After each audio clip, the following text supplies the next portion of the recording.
I'm Rebecca Carbin. I am Public Art Program Manager at Waterfront Toronto, and in that role, I oversee all aspects of the art program. The big idea behind the Waterfront Toronto Public Art Program is that we're really commissioning collections for the neighborhoods that we're building, which means planning for public art right from the early stages, and also coming up with a thematic thread that will run through the program.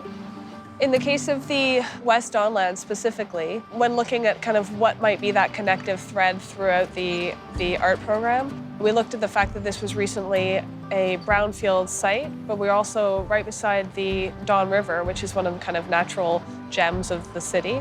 So part of the success of the neighborhood is that it has a really excellent, coherent public art master plan. Beautiful, well-considered streetscapes, beautiful, well-considered parks, all thoughtfully knit together to make for a great urban neighborhood. I've been living in Toronto and have been, an explorer and student of the city for a long time. And this is the highest quality of urban development that I've seen in our city in probably 40 years. Mill Street originally, it was part of the Don Valley floodplain, and then it was filled in, became industrial land, lots of small and large industry.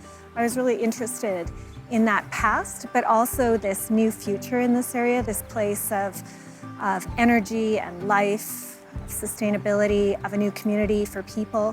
I was really impressed with Waterfront Toronto's openness and ambition to put public art and to make it a really big part of this community all the way through.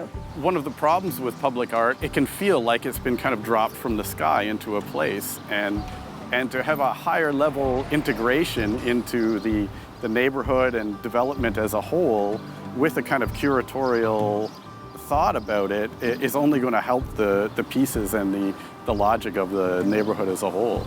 The mentality of a work not fitting in afterward, but a work defining a neighborhood. So while some of the buildings have been built on this site, a whole village will be built in here. This just adds to the fabric of this neighborhood and will only encourage more and more people to come and to contribute to the site.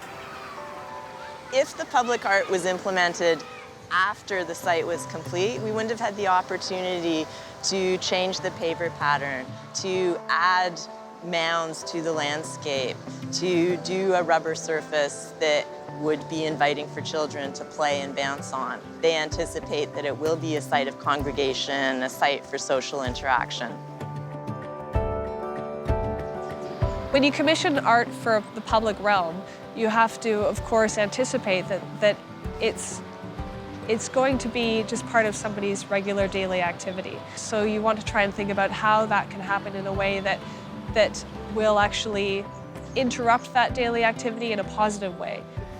There was a monument in Sydney that was really funny. It was just a generic, figure, some sort of muse, and it had an incredibly high pedestal. And all of the business people set themselves up around it and just put their coffee cups, all around the base, and then hung out and talked next to this figure standing there. And this is one of those funny, blurry things about how public sculptures can function. They accommodate something.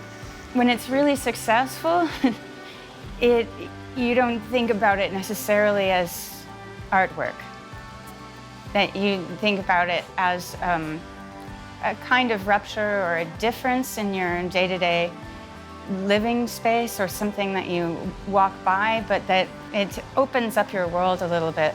We envision a time in the near future where artists will be just as vital as architects, planners, landscape architects in envisioning how we want to live in the built environment. And we're already starting to work that way. So it represents the artist as coming out of the studio and into the urban social space.